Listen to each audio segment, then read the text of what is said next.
Cemara 6 Galeri Museum didirikan 28 tahun yang lalu, tepatnya 4 Desember 1993, disertai oleh semangat feminisme pendirinya, yaitu Prof. Dr. Tuti Herati Nurhadi Roseno. Semangat inilah yang kemudian bergulir terus dan mendukung konsep program kreatif berbasis perempuan perupa.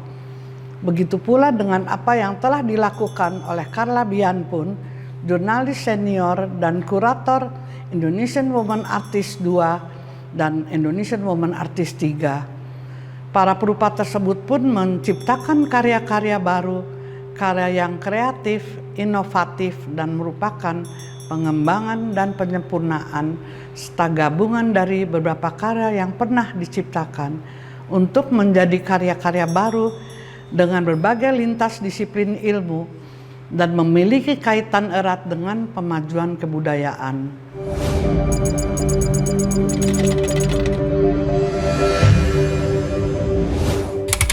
Kehidupan manusia terus berjalan di bumi yang semakin tua.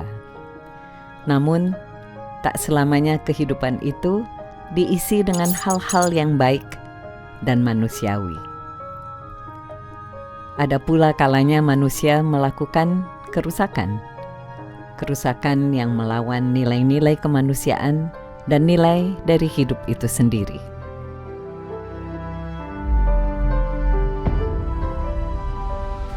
Dolorosa Sinaga, nama yang sangat tidak asing dalam dunia seni rupa. Dolo merupakan perupa perempuan yang telah membawa angin baru pada hasanah patung Indonesia, keberpihakan pada kaum terpinggirkan yang tertindas atau dimarginalkan meliputi seluruh kekaryaannya selama 40 tahun lebih.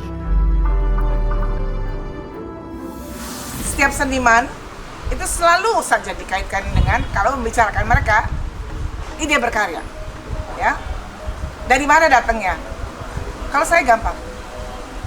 Buat saya, gagasan saya berkarya adalah kepedulian saya kepada masalah yang terjadi di lingkungan saya, dan saya memilih untuk tetap berpihak pada perempuan, menyuarakan seluruh persoalan mereka sampai mereka tidak lagi harus menjadi objek dan tidak didiskriminasi dalam ruang sosial, bisa melakukan apapun yang ingin mereka lakukan dan mereka dijamin keselamatan dan kehormatannya.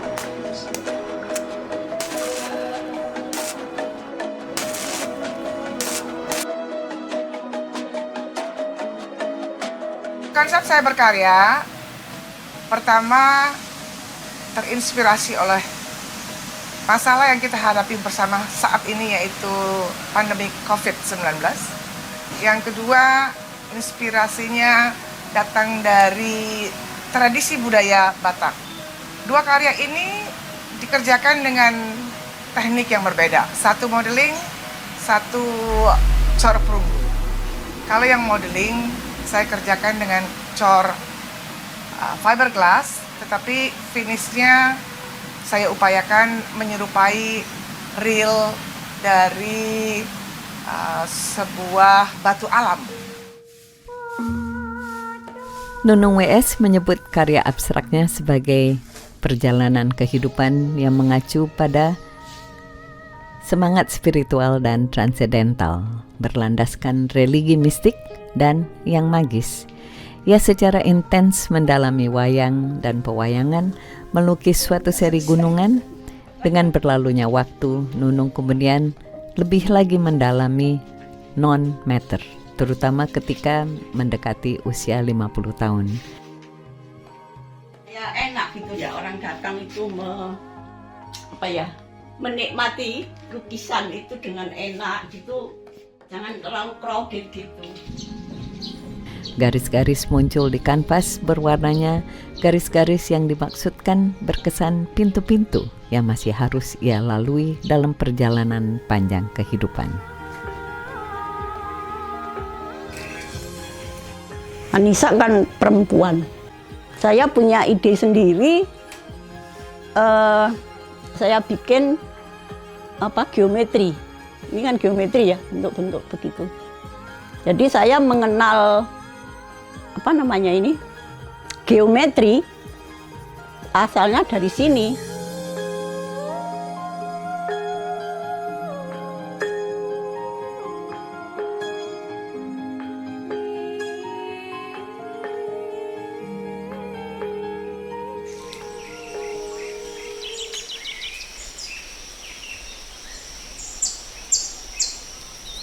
Melati Suryodarmo adalah perempuan perupa Indonesia dengan karya berciri khas performance berdurasi panjang yang dihadirkan di kancah kontemporer di tanah air dan luar negeri. Sepanjang masa karirnya lebih dari 20 tahun, Melati memberikan ruang kebebasan pada penontonnya untuk mengalami, merasakan beragam emosi dan membangkitkan pengalaman kolektif dengan keunikan, sesuai dengan kapasitas struktur berpikir masing-masing. Melati mengikuti perkembangan zaman.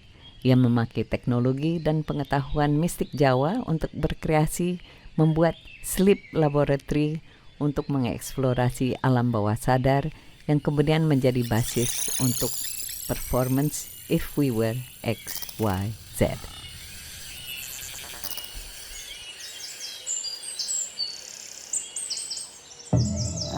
Jadi ketika saya berkarya, saya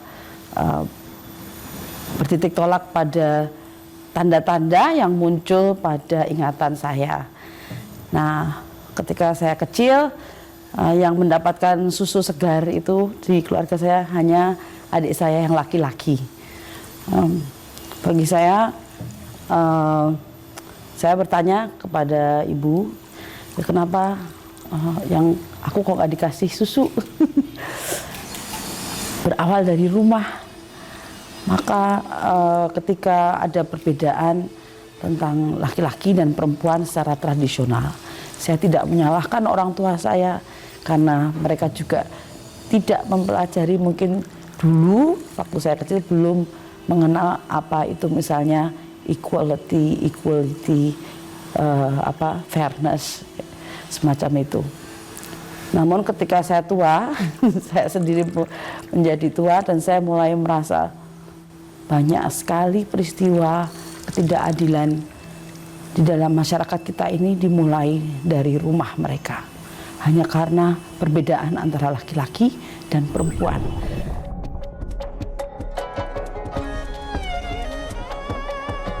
Bibiana menampilkan I Am Not a Virus. Caranya melawan kaum nyinyir dan mereka yang menuduh orang Tionghoa sebagai virus dari China yang membawa malapetaka bagi dunia. Instalasinya berupa karung tinju yang dipenuhi dengan kata-kata derogatif dan dapat dipukuli dalam karya interaktif jauh dari kualitas rapuh. Dibuat kokoh dan kuat, siap menerima pukulan apapun. Seakan kaumnya bangkit dan tidak lagi menjadi China yang rapuh.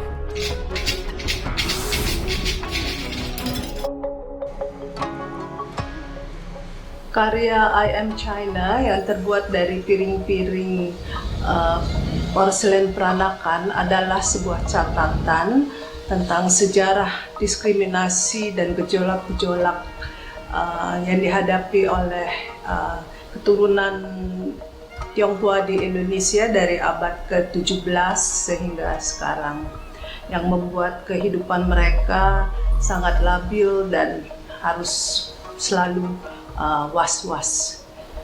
Untuk karya yang sekarang yang berjudul I Am Not a Virus, itu adalah sebuah protes terhadap pikiran dangkal dan rasis dan perbuatan-perbuatan xenofobik yang diperlakukan terhadap masyarakat Tionghoa di segala penjuru dunia pada masa pandemi.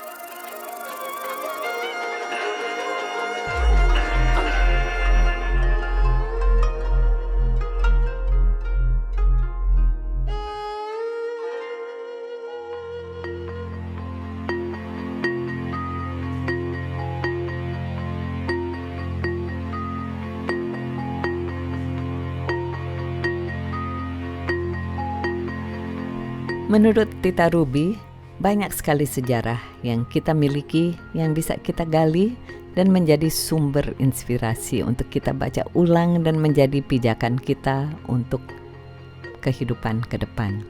Bagaimana caranya membaca gambar dan kemudian mengkonstruksikannya menjadi sebuah bentuk 3 dimensi. Hal itulah yang ingin selalu ia kerjakan, yang membantunya menolong membangun kapal-kapal tersebut.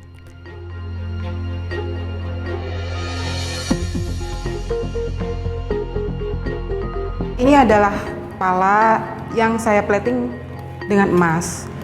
Saya ingin menceritakan tentang sejarah Banda, di mana pada 1621 Jan Peter Koen itu kemudian membantai seluruh penduduk Banda, sekitar 15.000, dan kemudian menggantikan penduduk Banda itu dengan para budak dari Batavia.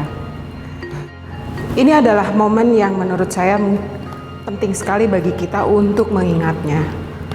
Dan penyebabnya adalah karena pala itu bernilai sangat tinggi saat itu, dia setara dengan emas. Kita harus mengingat bahwa kemanusiaan itu jauh lebih penting dari kekayaan.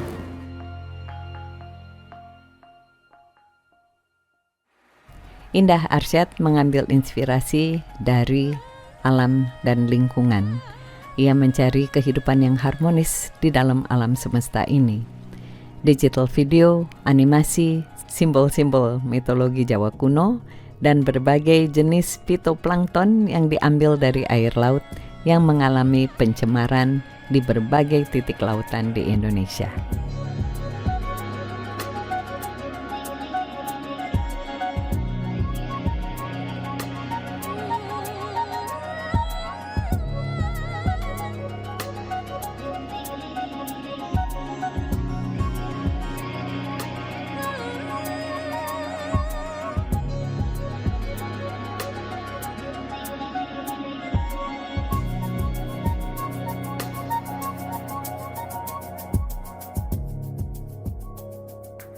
Karya saya yang berjudul The Breath ini adalah video instalasi dengan konteks karya adalah nafas, di mana dengan fokus bagaimana oksigen itu merupakan sumber kehidupan bagi makhluk hidup di dalam atmosfer bumi. Dalam video instalasi ini adalah pertemuan antara sains dan pemaknaan dari simbol-simbol mitologi Jawa kuno. Pemaknaan dari simbol-simbol Jawa kuno itu adalah sebagai sumber penerangan atau pengajaran kepada makhluk hidup atau kepada manusia untuk hidup harmonis di dalam alam semesta ini. Karya saya ini terdiri dari background charcoal hitam dengan cetakan telapak tangan yang merepresentasikan aktivitas manusia yang dapat merusak bumi dan menjadi masa kegelapan atau pemunahan manusia. Kemudian background ini diproyeksikan oleh digital video animasi simbol-simbol mitologi Jawa dan juga berbagai jenis fitoplankton yang diambil dari air laut yang mengalami pencemaran di beberapa titik lautan Indonesia. Dalam karyanya, Indah selalu maju dalam imajinasi serta technical skill yang selalu mengungkit dan mengangkat masalah kemanusiaan, lingkungan, dan isu perubahan iklim.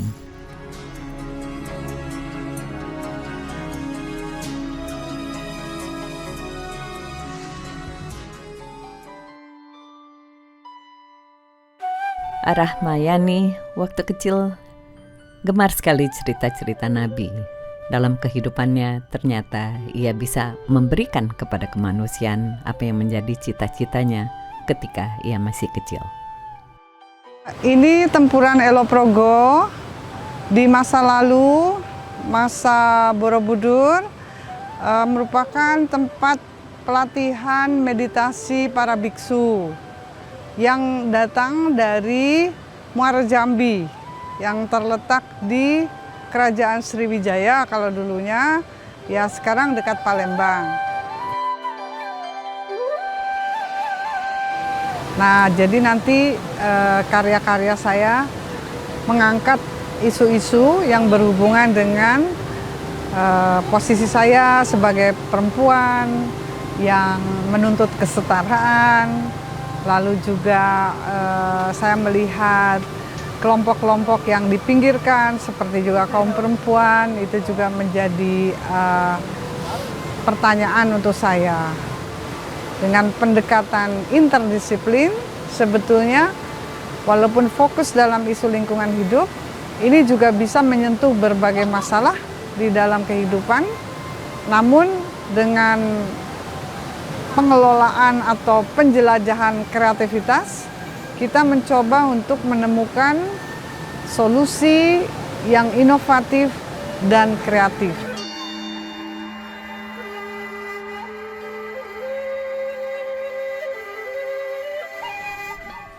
Dalam keinginan menelusuri keadilan dan kesetaraan, maka Rahmayani mencoba mendalami apa itu lingga yoni.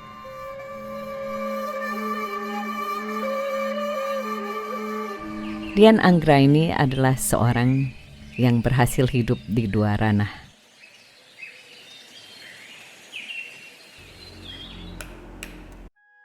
Jadi kalau kita melihat beberapa karya ini, memang yang saya sudah sampaikan, perempuan cukup kuat hadir di dalam karya-karya saya sebagai bahasa komunikasi saya kepada siapapun. Seperti ada peniti, ini adalah konduktor yang mestinya dia, karena konduktor mestinya dia memberikan menghadirkan suara, irama, harmoni di dalam sebuah orkestra, tetapi dia nggak bisa mengucapkan apapun. Jadi dia memimpin, tetapi dia nggak bisa mengatakan apa-apa karena harus ada yang menghalanginya, harus tertutup gitu. Jadi harus hati-hati. Dan ini kaki yang menumpu tubuh kita, pasti di dalam perjalanannya bisa sangat lelah dan sakit di dalam memperjuangkan bagaimana kehidupan ini bisa memberikan makna.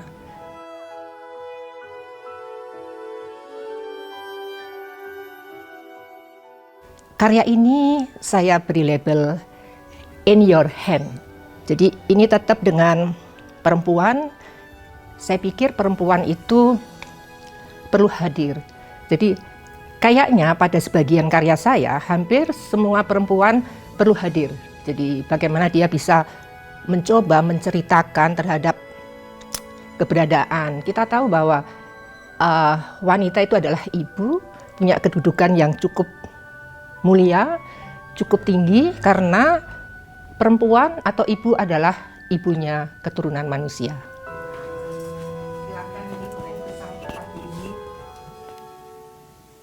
Mela Yarsma telah menjadi motor penggerak dalam kemajuan seni rupa, alternatif dan kontemporer di Yogyakarta. Ketika ia mendirikan Galeri Cemeti di Yogyakarta bersama suaminya Nindityo Adipurnomo pada tahun 1988. Di Jawa terutama itu dulu untuk bikin tulisan yang pertama pasti di dalam bahan seperti ini. Tapi di pulau-pulau yang lain itu juga banyak dipakai untuk baju. Jadi sudah ada sejak zaman Neolitikum itu orang di Indonesia semuanya pasti pakai baju kulit pohon.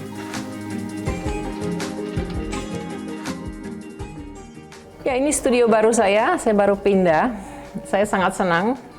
Dibangun oleh Novi Kristinawati.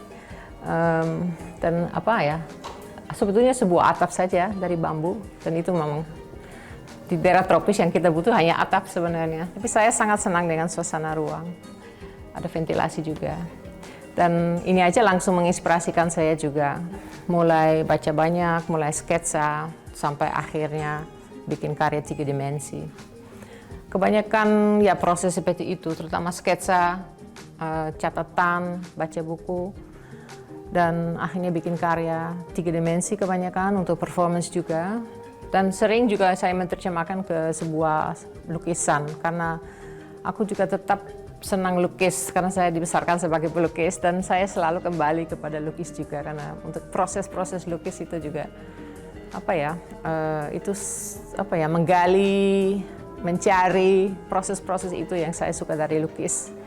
Dan kadang-kadang solusi-solusi datang terhadap karya 3 dimensi juga kalau dalam proses gambar atau melukis. Seperti sekarang dengan kulit pohon, saya bikin beberapa proyek dengan kulit pohon. Dan bagaimana itu bagian dari sejarah Indonesia juga, tapi itu kita sering lupa karena selalu fokus kepada ikat atau batik. Tapi sebetulnya kulit pohon itu sangat signifikan untuk dilihat lagi mengenai sejarah baju. Dan ya bagaimana baju itu berhubungan dengan kekuasaan. Itu tema besar itu sebetulnya.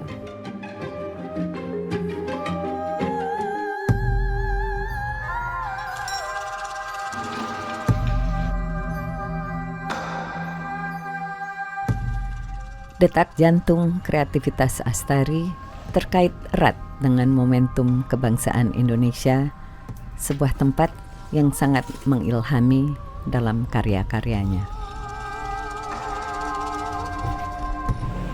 Saya telah menyiapkan konsep karya yang berjudul Pearls of Heaven, yaitu menghadirkan tokoh-tokoh suci perempuan dari surga yang jarang terekspos, antara lain Siti Maryam, ibu dari Nabi Isa atau Yesus, lalu ada Siti Khadijah, istri dari Nabi Muhammad, lalu ada Asyah, istri dari Firaun, ada juga Fatimah, anak dari Nabi Muhammad, lalu ada Siti Hajar, ada juga dari aliran kepercayaan lain seperti Dewi Kwan Im, ada Dewi Sri, Dewi Saraswati, dan juga Tahire. Saya menghadirkan perempuan-perempuan suci ini untuk memberikan kekuatan sakti mereka, yaitu sifat-sifat yang bijaksana dan balas asih di tengah pandemi ini. Karya ini saya buat dari wayang golek Jogja yang sudah hampir punah, dan mereka masing-masing mengenakan kostum atau busana dari berbagai daerah di Indonesia. Hal ini adalah dalam rangka peruatan semesta setelah pandemi, untuk menyembuhkan semesta ini dari sifat-sifat buruk umat manusia yang telah memporak-porandakan alam dan semestanya.